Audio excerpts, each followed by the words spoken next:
Luke, many congratulations, safely through to round 3 here at Ali Pali. How would you reflect on that display tonight? Yeah, it was not the best performance for myself.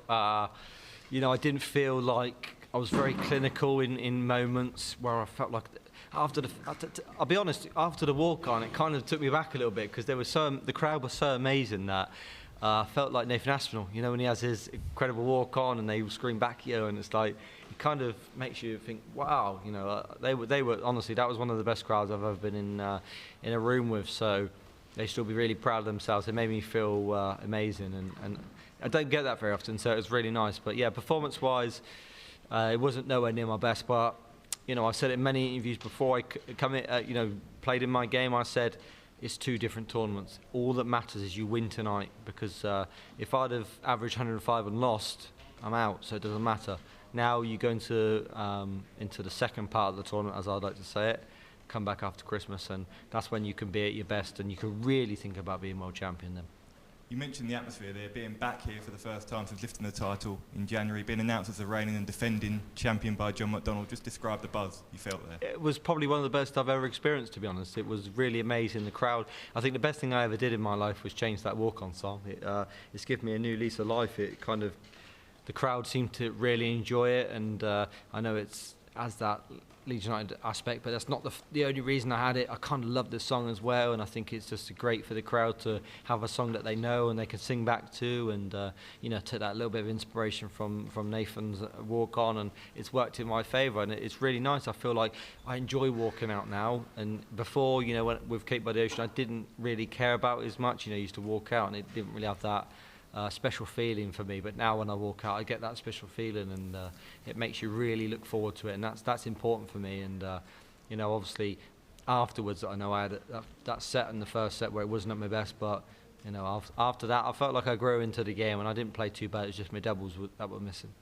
And coming back here as the reigning champion, when you look back at what you've achieved since and the way you've carried yourself as the world champion, just how proud are you of the last 12 months as a whole? Incredibly proud. You know, I think probably for me, it's probably been one of the better years since. It's probably been one of the better years since Michael van Gerwen when he was world champion. To be honest, there's been a lot of world champions since, but I've won 3 majors this year, well, including the World Cup and, you know, a couple of Euro tours and stuff. So yeah, I'm pretty proud of the way it's gone. And if I don't end up being world champion, then I would still be proud of the year because it's been great. But it would be a beautiful way to top it off, to, you know, to be back-to-back world champion. And it probably topped last year, which I didn't think I'd even come close to. So, you know, but there's 5 tough games to win before I'm even worrying about that. I'm just going to worry about the next game first. Thank you, mate. Luke, you've taken everything in your stride this year, but were you nervous coming back here to defend this title? Honestly, I wasn't nervous coming back. And then when the walk-on happened and I got out there, I didn't feel nervous.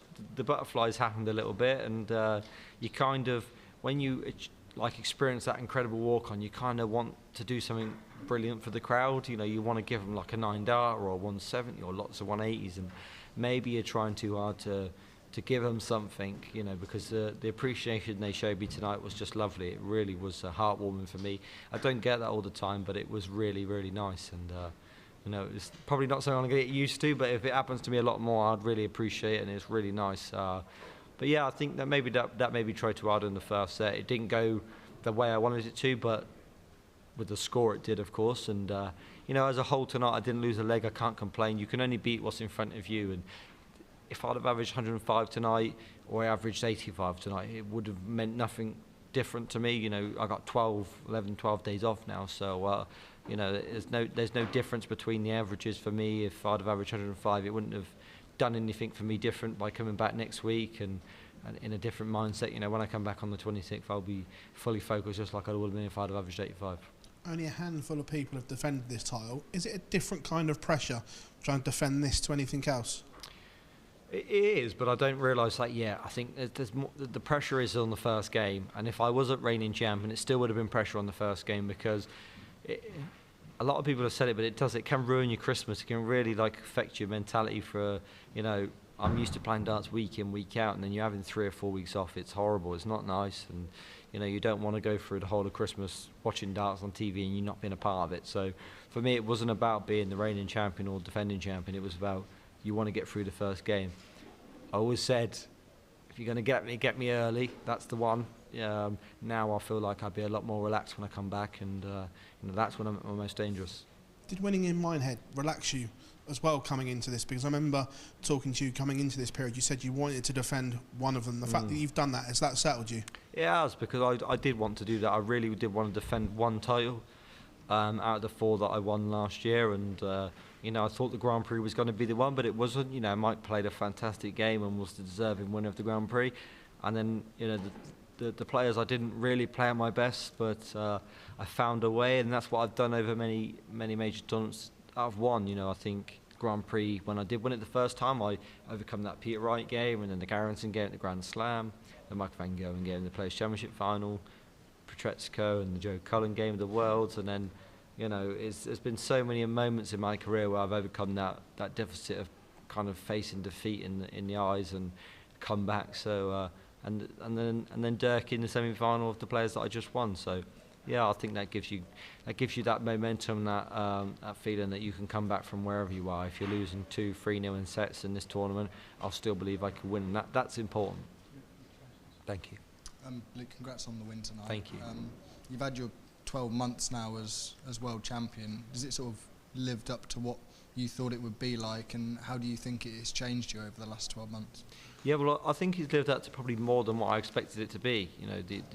You kind of go out and you experience so much attention from people that just want to thank you for being such a great product of the sport, and then you get people that want to come up to you and congratulate you for being world champion, and it's lived up to every expectation I ever thought it was going to be, and it kind of gives you that drive to want to carry on. You want to be back-to-back world champion then, because you don't want to lose the feeling of being the reigning world champion. It's an amazing feeling, but like Phil said, there's only 3 people that's ever done it, or Josh, I think it was Josh that said it, there's only 3 people that's ever done it that's been back-to-back world champions, so the odds probably stack against me, but we're in a different era now where players are a lot more confident in their ability and what they can achieve. So for me, I believe I can go back-to-back, but I think if we look at the running, I'm going to have to do it from the hardest manner ever. You say the odds are stacked against you, obviously the second favourite coming into this tournament behind Luke Littler. Do you think that's a fair reflection of the form over the last few months between yourself and Luke? Yeah, possibly. But I don't care what the bookies make of it or what they say. They at the end of the day, they try and cover their backs from stats. It's all done on stats, and they're going to look at it as stats. But there's a you look at Mike Van Gogh 12-1. It's like he's done this 3 times. He knows how to do it, and that is a difference. I know I didn't last year, but it does add in a favour to someone that knows how to win it. If I get myself, or Michael gets himself, or Gary gets himself into that sort of semi-final situation, that's when you know what to do, and it's a lot harder on the person that's never been in that situation, because best of 11 sets is a long game, and they kind of don't know what to do, how to prepare. How long do you get to the practice beforehand, and do you practice even harder, and all these type of things. So you kind of know from experience what to do. But I think on reflection, I think between me and Luke Littler, it should be quite similar, to be honest, because I think I've achieved just as much as he has this year. We've kind of I think I've been in 6 major finals this year. He's been in 4 or 5. So I think we should be pretty similar. But no one wants anybody to be like the out-and-out favourite, because I think it makes it exciting for the sport that you've got a couple of players all tight together. If I didn't win the Players and Luke would have won the Players, I think everyone would have expected him just to win it, and it not boring, but I think that it wouldn't have opened the fans' eyes up to maybe it being the possibility of a couple of players winning it. So I think it was good for the sport that I won the Players, because then it opens up that possibility that kind of a couple of players can win it then instead of just one. Thank you. Congratulations, Luke. Thank you. One of the things that tends to scupper world champions is the weight of expectation, with all the media attention, all the build-up, having to take all that extra time. Do you feel you're handling that okay, and do you feel that you're ready to handle that as the tournament develops, because that weight of expectation will get greater as it goes on? Yeah, but I've had that for the whole year, to be fair. When you're world number 1 and world champion from the start of, say, January the 4th, that is on me on every tournament I play in. And if we go on like ranking money won this year, I think I've won I think it's 150,000-200,000 pound more than any other player on the tour. So I think I've handled it well. The World Match Play was the one I really wanted this year, and the World Cup with the added bonus, and I got them both. So the achievements that I wanted to unlock this year, I've done. And then obviously I said I wanted to do back-to-back on something. I've done that now. So yeah, I mean, this would just top off an even more incredible year than I'd achieved last year. But I'm not looking that far ahead. You know, you have to at least get yourself into the quarterfinals where you start thinking and you can be, you know, world champion again, all this type of stuff. You know, I've got a lot of tough games before that, and you know, even if I'm not world champion and I don't achieve back-to-back status, it would still be a great year for myself. I'd really be pleased with what I've achieved. But I'm still in the tournament, still going, and I know there's a level of me that can get better. Thank you. Luke, in this era, the bar's been Michael van Gogh, and people still talk about what Prime and VG did. The fact that you could do something that he has never done, which is defend the World Championship, does that just give you a little bit more motivation or make it a little bit more special that you put yourself in a bracket that he's not in? Yeah, it'd be good to have one over him on.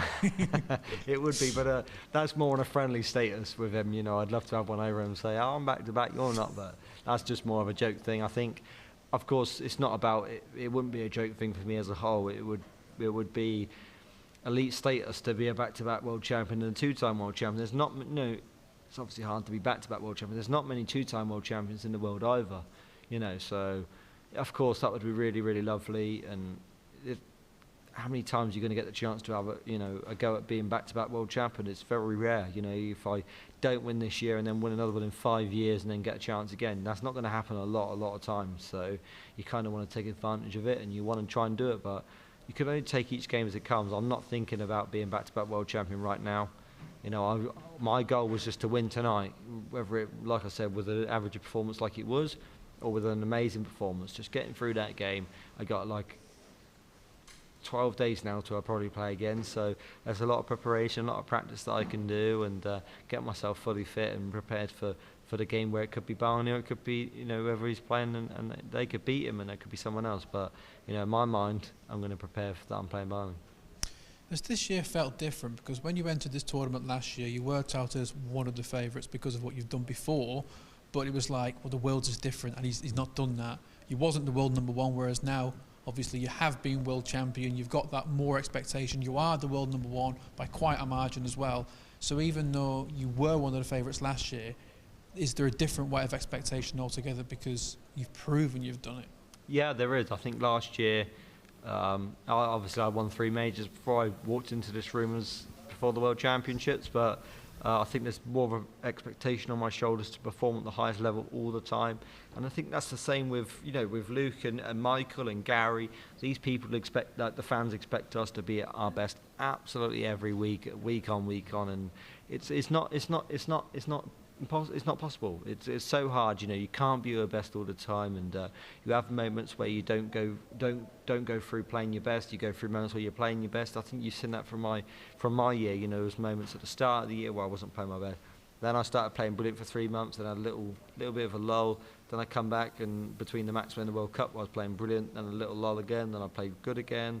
You know, so you have to experience these little lulls, but you got to hope that they don't come at the wrong times. And you know, I hope that it don't come for me the next 2 weeks when I'm playing in the Worlds. But yeah, I think there's a lot of expectation on your shoulders, but I can deal with it, and I have dealt with it over the last few years, and I know I can do it for this World Championships as well.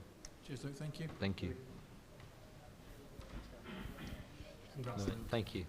You're obviously the first one through into the next round. You've got well over a week to prepare, go home, enjoy your Christmas. How important and crucial for your preparation is that? Yeah, well, I think it's a good thing, to be honest. In my opinion, you know, a lot of people have said that, you know, it's a long time away, you know, is it going to affect you? But it will be like I've just said, it will be like 2 different tournaments, you know, tonight, and for most of the seeded players, from now till the 23rd, it will be about just getting through the first game, because you can then enjoy Christmas and you come back and then you'll be thinking about winning the tournament. But yeah, when I walked in the room tonight, I wasn't thinking about I want to be back-to-back world champion, because if you win, then you're waiting 12 days. It kind of puts you off your rhythm. So yeah, all tonight was about winning, regardless how that happens, no matter what the averages, the stats are. It's about winning, and then you come back, and that's when you start thinking about you could be world champion, all these type of things, and you're in a rhythm then, because I don't think you usually have more than 2 days off then afterwards. what will Christmas Day itself look like for you, and how different will it be from last year? You're obviously defending champion now, you've got a long break. What's Christmas like in the Humphries household? Yeah, well, I prefer the situation. I prefer to have 12 days off, then play on the 23rd and then come back on the 28th. You know, it's good now to get the break. It'll be a lot of Christmas shopping and enjoying myself. But I think it will be a lot of practice involved. You know, as much as I feel like my game's in a good shape and I don't feel like I'm playing awful, you know, with that performance where it wasn't at my best, I feel like, okay, it's important now that I go on and practice harder and make sure that my game's finely tuned for when I come back on the 26th, because as much as I'm happy with the performance of winning, I want to be at my best. I want to be averaging 100 all the time, and you know, that requires me to put more effort in. So I have been, but maybe I need to put even more effort in, so I will do that. And you know, in between that, I'll have a good Christmas. You know, family will be over and I'll still enjoy it, but you know, like Phil used to say, you can enjoy Christmas after you're world champion and stuff like that. So I've been making sure that I put even more effort in to make sure that I give myself the best chance of trying to be the two-time world champion. Will you sit and watch the rest of the darts with the family, or is it more just focusing on yourself? I'll be focused on myself, but I'll be sitting back and watching as well, because I'm a darts fan as well as a dart player, you know, and you know, it's kind of hard to watch when you're not in the tournament. I won't lie, you know, it is hard, and if I'd have lost tonight, it would have been really tough to watch and not be in the tournament like it would have been any other player. But now I can sit back and enjoy. You know, I love seeing new faces. You know, people that you've not seen before, and you know, this is why the sport's great. You've got so many global players, and you know, I met a guy yesterday from the Bahamas who played in the first time, and I'm really interested to see how he plays. I think he plays Tuesday or Wednesday, so it's kind of nice to see these different players, and yeah, I'll be looking forward to seeing all the new players that are playing in it and see how they do. Best of luck. Thank you. Hi Luke. Hello. There's been some sad news today with Wayne Mardle's wife. Just wondering whether you knew Donna, and if you have a message for Wayne.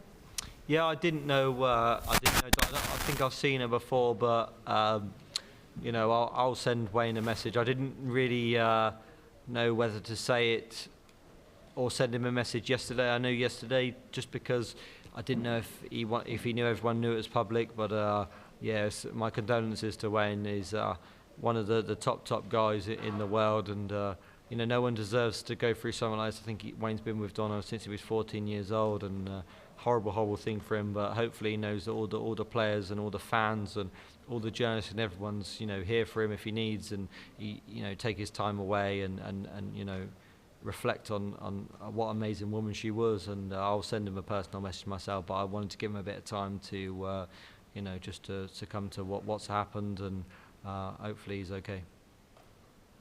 Okay, and just one last one over there first. Congrats. Thank you very much. You just were talking about your new walk-on song. What made you change it, and why did you choose that song? Yeah, the reason I changed it was more to do with the fact that I didn't pick the first song anyway. It was picked by Sky Sports, and you know, I was kind of looking out for a different song, something that was sort of got my personality. You know, and then the song from the Kaiser Chiefs, I predicted right, is actually a song that's played at Leeds United as well. But that's not the only reason. I wanted something that was a little bit of my personality, but also had a meaning towards it. And it kind of, it's not even about Leeds anymore. It's just a great song, and it gets the crowd singing back. It's just to get something that the crowd was going to get involved in. You know, all the top songs have kind of been taken already. So yeah, it was more to do with the fact I wanted the crowd to have something that sort of I'm associated with. You know, a lot of the time people, if you asked a random person, they kind of wouldn't have known the walk-on song I had, but now they probably will. They probably have to tell you what my walk-on song is, and that was something I wanted to have that was attached to me. One last question. Thibault Tricole said just that he was running out of energy in the second game. Do you think it is a disadvantage for him to play 2 games in one evening, and should that procedure maybe changed? I mean, it could be an advantage for him. You know, when you've experienced playing on the stage before, you know the feel, you know the crowd, you know what the board plays like, and all these type of things. It can be an advantage as well. But also, when you're playing on the European tour, you can start at 1 p.m. and then finish at 11 p.m. Sorry. you could be at the venue for 10 hours. So, you know, I've experienced that and won them tournaments, and you have to be able to play a long, long time. And I think that is something that Thibault will learn from, because if he wants to make it big and wants to win a European tour, then he has to be able to play 10 hours throughout the day. You know, that is the tough part. Of course, it's quite hard to be in a World Championships and have to play twice in one day, but that's probably something we won't have to worry about again, because next year the field's obviously, well, it's been announced, it's being increased, so it's probably something that will never happen in the future. But of course, yeah, it can be a disadvantage. It also can be an advantage as well. It kind of depends on the player. I think for Kevin Dotes last year, it wasn't a disadvantage, it was an advantage, because he played okay in the first, but absolutely brilliant in the second. So, you know, for me, I always play better as the night goes on and the longer I play. So if I was in that position, it would have been a great advantage for me. But I think Thibault will learn from it, and you know, he's a fantastic player. He didn't play his best tonight, you know, but he'll learn from the situation. He'll come back stronger, and he's done great for French darts. You know, it's not a region that have thrown many great dart players already, but he can be that real player that can come out of French darts and be credible, and hopefully the region will respect him, and hopefully we can grow darts in the French region as well.